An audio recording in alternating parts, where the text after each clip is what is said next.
પહેલગામમાં આતંકી હુમલા બાદ ગુજરાત પોલીસ દ્વારા ઘૂસણખોરો સામે સર્જિકલ સ્ટ્રાઇક કરવામાં આવી રહી છે, ત્યારે સુરત પોલીસ ગેરકાયદેસર વસવાટ કરતા બાંગ્લાદેશીઓ સામે કડક કાર્યવાહી હાથ ધરી છે। આજે ઝોન 3 વિસ્તારમાં પોલીસે સર્ચ ઓપરેશન હાથ ધર્યું હતું।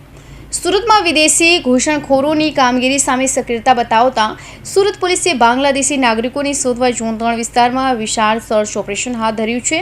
Deputy commissioner of police Pinakin પરમારના નેતૃત્વમાં મહિન્દરપુરા અને રામપુરા વિસ્તારમાં બાંગ્લાદેશી ઘૂસણખોરોની તપાસ માટે કાર્યવાહી કરવામાં આવી।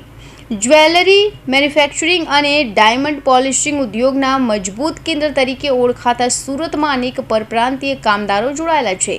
ખાસ કરીને બંગાળથી આવેલા કારીગરો સંખ્યાબંધ ડાયમંડ યુનિટ અને કારખાનાઓમાં રોજગાર પ્રાપ્ત કરી રહ્યા છે। સર્ચ ઓપરેશન દરમિયાન પોલીસ દ્વારા અનેક કારીગરો પાસે ઓળખપત્ર તરીકે આધાર કાર્ડ સહિતના દસ્તાવેજોની ચકાસણી કરવામાં આવી।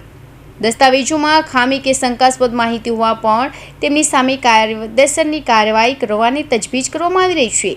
ડીસીપી પિનાકિન પરમારે જણાવ્યું કે દસ્તાવેજોમાં ખામી કે શંકાસ્પદ માહિતી હોવા પર તેમની સામે કાયદેસરની કાર્યવાહી કરવાની તજવીજ કરવામાં આવી રહી છે। ડીસીપી પિનાકિન પરમારે જણાવ્યું કે ગેરકાયદેસર રીતે રહી રહેલા વિદેશી નાગરિકો માટે ઝીરો ટોલરન્સની નીતિ અપનાવવામાં આવી છે। સુરક્ષા અને કાયદાકીય વ્યવસ્થાની દ્રષ્ટિએ આવી કામગીરી સતત ચાલુ રહેશે। આપ જાણો છો તેમ હાલમાં આખા ગુજરાતની અંદર જેટલા બી ગેરકાયદેસર રીતે બાંગ્લાદેશી લોકો અહીંયા રહે છે તેઓની સામે કાયદેસરની કાર્યવાહી હાથ ધરવામાં આવી રહી છે। સુરત શહેરે પણ અગાઉ આવા ગેરકાયદેસર બાંગ્લાદેશો આઈડેન્ટિફાઈ કરી કાયદેસરની કાર્યવાહી હાથ ધરેલી છે। અમારો ઝોન 3નો જે વિસ્તાર છે આ વિસ્તારની અંદર ડાયમંડ અને જ્વેલરીનો ઉદ્યોગ બહુ ડેવલપ થયેલો છે। આ ઉદ્યોગના જે કારખાનાઓ છે એની અંદર પરપ્રાંતીય લોકો અહીંયા આવીને રહે છે અને કામ કરે છે અને પોતાનો રોજગાર ચલાવે છે, પરંતુ એની અંદર કોઈ મિક્સ થઈને કોઈ ગેરકાયદેસર બાંગ્લાદેશી મિક્સ થઈને જો કામ કરતો હશે તો આજે અમે એ ચેક કરવાના છીએ। તમામ જેટલા બી કારખાનાઓ છે ત્યાં અમે ટોટલ 70 માણસો 70 કરતાં વધારે પોલીસને સાથે રાખી ટોટલ 7 ટીમો બનાવી છે અને દરેક કારખાનાઓની વિઝિટ કરવામાં આવશે।